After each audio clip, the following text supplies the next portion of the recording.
Another week, another platinum trophy. This week we are returning to the Star Wars universe for the game Star Wars Jedi Survivor.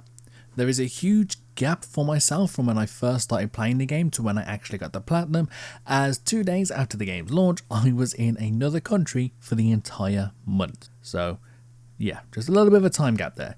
Anyway, there was only really one type of grind in this game as well for a trophy, while the majority of the others you can get without really that much of a grind. But before we get into the trophies, pressing both like and subscribe is greatly appreciated, and don't forget to leave a comment as well letting me know which game you would like to see next. For Jedi Survivor, in terms of trophies, we are looking at 54 in total. 44 of them will be bronze, 7 silver, 2 gold, and of course the platinum trophy itself. Being as I was leaving for a month, the first thing that I wanted to do was just work on the story and get that completed.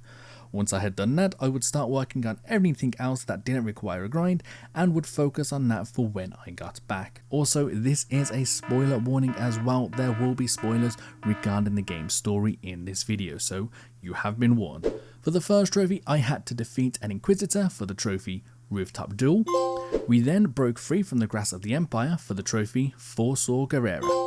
The next trophy I actually got was by accident. When using the Force Pull, certain enemies can actually resist this. However, after a while of resisting, they actually use the Force Pull as a way to attack you. And while they come in to attack, you need to parry this for the trophy Riposte? I don't know how to pronounce this word, it's a weird word. We then crash land on the planet of Kobo, and after visiting the cantina, it turns out that Grease is the owner.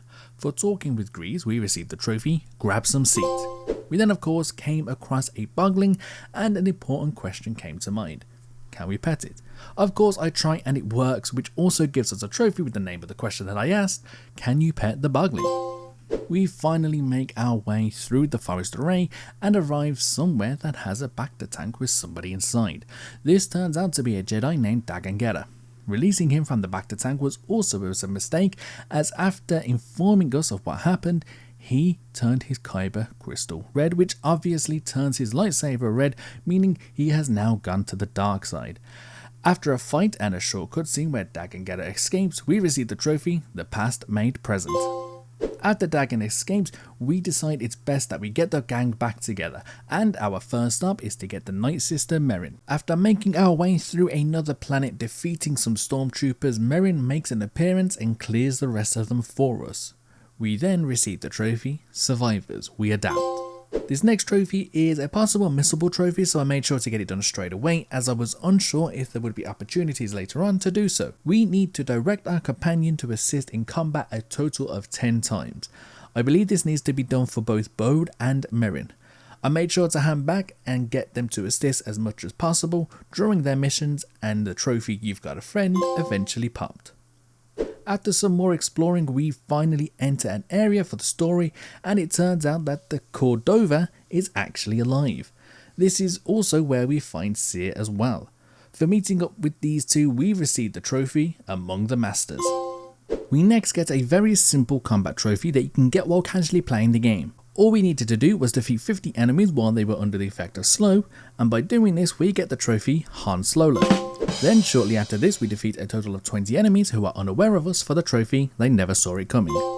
While we are making our way through the planet again, we find ourselves in, of course, another fight. This time we come across a character named Cage. They offer us a bounty where we need to go and defeat certain enemies. For obtaining our first bounty though, we receive the trophy Who Gives a Puck. We now also have a move called Jedi Confusion. This allows us to confuse an enemy to attack other enemies. For confusing an enemy to defeat another enemy of the same type, we receive the trophy Mirror Match. This next trophy was also done by accident. I went into the customization options of Cal and equipped new things, and for equipping new cosmetics in each and every slot, I received the trophy Hey, Look at Us. And with the help of Merrin, we take down this big boss creature to protect Pilgrim Sanctuary. For defeating the enemy and protecting the sanctuary, we receive the trophy For the Path. So this next trophy, I'm not sure I got it how it was intended to be got. You need to keep your feet off the ground and walls for a total of 60 seconds. Now I believe this can be done by either using a creature to fly with, or even just hanging off a pole, but for some unknown reason I got it as a cutscene was ending, and I was pretty much on my feet for almost the entire time. Anyway, for staying off the ground and walls for 60 seconds, we received the trophy, Skywalker. We once again come up against Dagan Gera, and this time we have to rescue Bode from him. Dagan Gera escapes, but we receive the trophy, Out of Bedlam. After chasing down Dagan Gera, we come up against him in battle yet again, but this time we manage to defeat him for good with the help of Bode. We then collect the Abyss Compass from him to receive the trophy, Tanalorr Bound.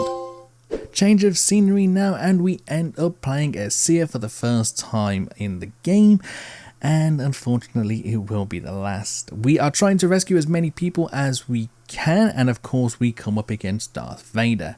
After a hard fought battle against Vader, we unfortunately do not win this fight, and this is where Cere falls. However, Cere does manage to defend the archive, and for this we receive the trophy, Tragedy. At this point as well, we discover that Bode is actually working against us. Bode has been providing the enemy with information about us, and after surviving the Nova Garden and getting back to the Mantis, we receive the trophy, At the Precipice. Shortly after this, we discover the route to Tanalorr, and we also get the trophy Into the Abyss. After making our way to Tanalorr, defeating Bode, we finally pay our respects to Cere.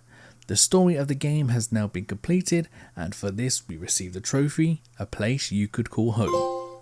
Now that the story is done, I tried to get as many trophies as I possibly could before I left for the month. However, I was set to leave 12 hours after the last trophy, so I was pretty much running on fumes at this point. I managed to only get 6 trophies in total, so let's just go through them. I discovered an area called Fokon Caverns, I believe that's how you pronounce it. Anyway, for exploring them I received the trophy, It's a Trap. I then travelled 500 meters in total while riding creatures that I have tamed for the trophy. Now this isn't pod racing. I went around and discovered all the Jedi chambers, collecting them as well. For doing this you get the trophy, Star Tours. I then started to go through each area of the map on Kobo, as there are a lot of things to get and I wanted to get a head start for when I got back. There was a ship that was stuck in tar pits, and for lifting the ship out I received a trophy, There Is No Try. I went on over to Doma's shop, traded for a couple of items, and it turns out I've traded 25 collected items. For this we received the trophy, Greasy Money. Then finally, the last trophy before going away was an easy one. I customized BD1, the blaster and Cal's lightsaber with new parts for the trophy, Kitted Out. A month has now passed and I am back. Spending an entire month in a completely different country on the other side of the world is definitely an experience. Not using a proper desktop and not using the PS5 at all definitely felt weird to come back to, but I am here and ready to get the rest of the trophies done. Within the first couple of hours we get a couple of trophies. First up is the trophy Catch. All we had to do with this was to hit 3 enemies with a single roller mine. Next, we push an enemy into the Shattered Moon mining cannon. At first I thought this was difficult, but I realized I had actually read it wrong. For some reason I thought I had to use the mining cannon to push the enemies into the pit below, but no. I just had to use force push on the enemy into the cannon. Thankfully I didn't waste too much time here and I got the trophy, This Is Cannon. After upgrading some skills, making my force stronger, I lift enemies into the air and slam them into the ground. Turns out there was 5 enemies in there, so I got the trophy, Slam Dunk. At this point I was still getting used to using a controller again and decided that the best way to get used to using it again was to fight strong enemies, and that is exactly what I did. There is something in the game called Legendary Adversaries, basically upgraded versions of some of the tougher bosses in the game. After going around and defeating them all, I received the trophy, I'm a Living Legend. Using the force lift again, this time I was taking out enemies in a different way than slamming them. I changed stance to include the blaster and was attacking the lifted enemies while they were still in the air. For attacking 20 lifted enemies, I received the trophy, Get Down From There. I wasn't finished using the blaster just yet, because for the next trophy we had to defeat 10 enemies with shots using the point blank skill. This required us to perfectly parry using the blaster, which was a little bit difficult, but after taking hit after hit I finally defeated the last enemy for the trophy, So Uncivilized. We are not done just yet, however we still have another combat trophy to go. This time we had to avoid 50 attacks using focus sight, and this was probably the easiest one out of the bunch. I went into the training area and just held down triangle to go into focus mode. Enemies would come towards me, try to attack me, but it would auto dodge, and then I just attack the enemy. 50 evades later, I finally achieved the trophy, One with the Force. Now it's time to get some of the miscellaneous trophies done before working on the grind part of the game. First up, I just headed back to the cantina as I needed to clean something out. After using the Force, I got the trophy, Cleaning Up. I next took my mount and dropped them into what can only be called as the Great Unknown. For doing this, I got the trophy, They're probably fine. I then went around and finished recruiting everybody to join the cantina. For having a packed cantina, I received the trophy, Max Capacity. Now this next trophy was difficult enough, though I could do it in the training mode. We had to execute 10 perfectly timed precision releases. Now this took me about 30 minutes in total just for 10. Thankfully though, I saw a comment online of an easier way to do it. While holding triangle, when the enemy is about to attack, double tap triangle and there's about a 50% chance you've done it right. Thankfully, this had only needed to be done 10 times and I got the trophy Pinpoint. Next was to travel to an area of Kobo called Harvest Ridge. All I had to do here was reach the highest point. For doing this, you get the trophy King of the World. I next decided to finally take on all the bounties that I needed to do. Now it turns out that this trophy is actually bugged for a lot of people, but thankfully one of those people was not me. Before leaving for a month, I managed to casually do 5 of them as I was playing through, but there was still quite a few more to do. After going through all of them, it turns out that Cage sent us to defeat those bounty hunters as she wanted 0 competition for when she takes me down, as I have a sizable bounty on my head. While we are fighting, we are interrupted by yet another bounty hunter. This one is definitely a little well known within the Star Wars universe, that of course being Boba Fett. Thankfully though, Boba Fett isn't after us, as the bounty that he's got is actually after Cage. After a standoff with the 3 of us, Cage is taken down and Boba Fett leaves us be.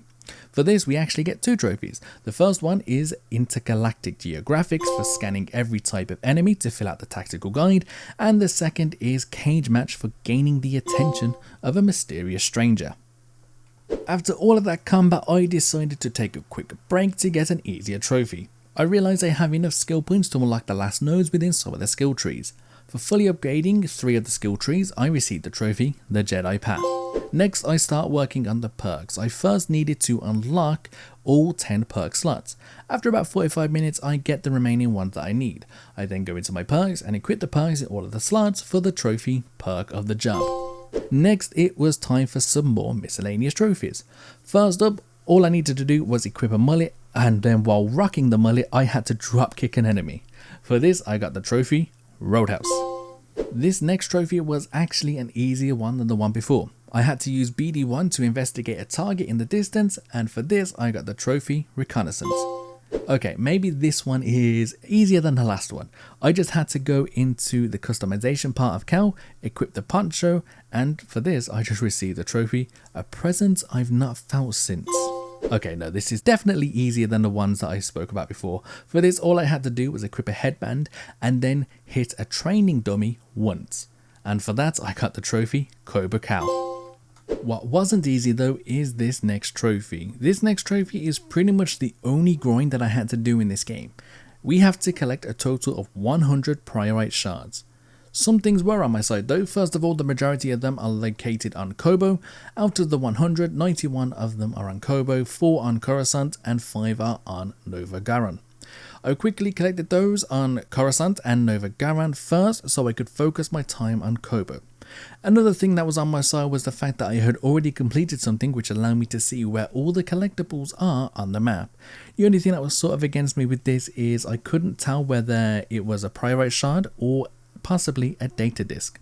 I then spent the next several hours on this. I think between my last trophy and this trophy it was almost 6 hours. Granted, 2 of them I was probably doing something else, but it did feel like a long time to get through.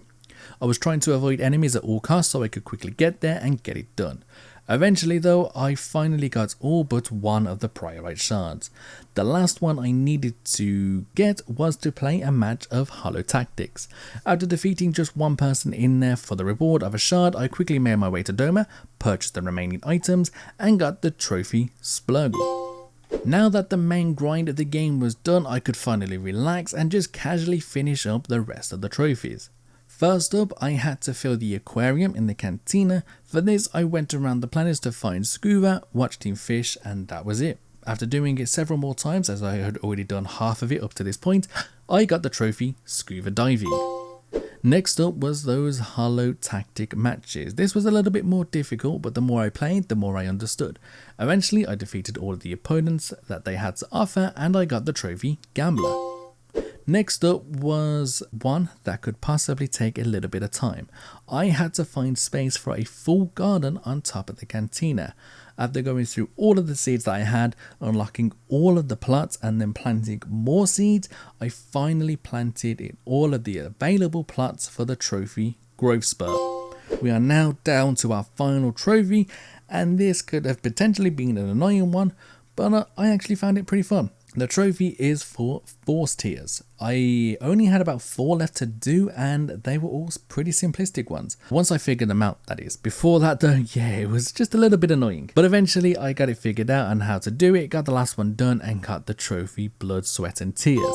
And then of course, we get the Platinum Trophy itself, the Jedi Survivor. Star Wars Jedi Survivor is a fantastic game and definitely a great sequel to Fallen Order. Despite some performance issues while playing, I had a fantastic time and I will probably continue playing to truly 100% the game as well. If you enjoyed today's video, press both like and subscribe, it's greatly appreciated, and don't forget to check out the end cards that are on screen now as well.